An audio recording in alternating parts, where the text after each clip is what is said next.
வணக்கம். சிருஷ்டி ஜோதிடத்தின் அன்பான வணக்கங்கள்.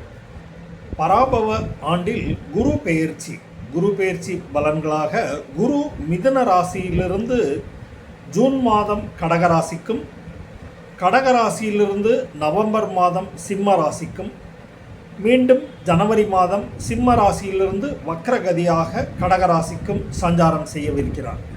அதன் அடிப்படையில் மிருகசீஷ நட்சத்திரம் 1-2 பாதங்கள் ரிஷபராசியிலும், மிருகசீஷ நட்சத்திரம் 3-4 பாதங்கள் மிதுன ராசியிலும் வருகிறது. அதையொட்டி குரு பெயர்ச்சி பலன்களாக குடும்ப உறுப்பினர் மற்றும் இளைய மூத்த உடன்பிறப்புகள், சகாக்கள், பணிபுரியும் இடத்தில் சகாக்கள், ஏனையோரும் தாய் தந்தை வழியில் நல்ல ஆதரவுகள் கிடைக்கப் பெறுவீர்கள். இதனால் நல்ல உத்வேகத்துடன் தொழில், வியாபாரம், செய்யும் தொழில் எந்த துறை சார்ந்திருப்பினும் அதில் லாப முன்னேற்றங்கள் கண்டு புதிய பணவரவுகளை பெருக்கிக் கொள்வீர்கள். புதிய வீடு, வாகன வசதிகள் இந்த குரு பெயர்ச்சியில் உருவாகக்கூடும். திருமணம் கைகூடும்.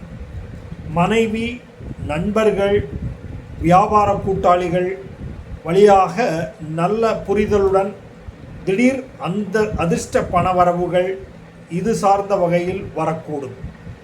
மூத்தோர்கள் வழிகாட்டுதல்கள் மற்றும் நல்ல ஆசிகளால் அவர்கள் உங்களை நல்ல வழி நடத்துவதால் நல்ல புதிய லாபங்கள், வியாபார விரிவாக்கங்கள், அலுவலகத்தில் மூத்தோர் ஆசியால் நல்ல புதிய பணியிடங்கள், விரும்பும் வண்ணம் இடமாற்றங்கள் எல்லாம் கிடைக்கப் பெறுவீர்கள். வேற்றிட அலைச்சல்கள் எல்லா துறை சார்ந்து இருப்பினும் அதிலும் கூடுதலாக லாபங்கள் மேற்கொள்வீர்கள். இருப்பினும் உடல் ஆரோக்கியம் அவசியம். சுய மருத்துவ பரிசோதனை செய்து கொண்டு மருத்துவர் ஆலோசனை பின்பற்றுவது நலம். குடும்பத்தில் குழந்தைகளுக்காகவும், கல்விக்காகவும், குழந்தைகளின் சுப நிகழ்ச்சிக்காகவும் சிறு கடன் சிலர் பெறக்கூடும்.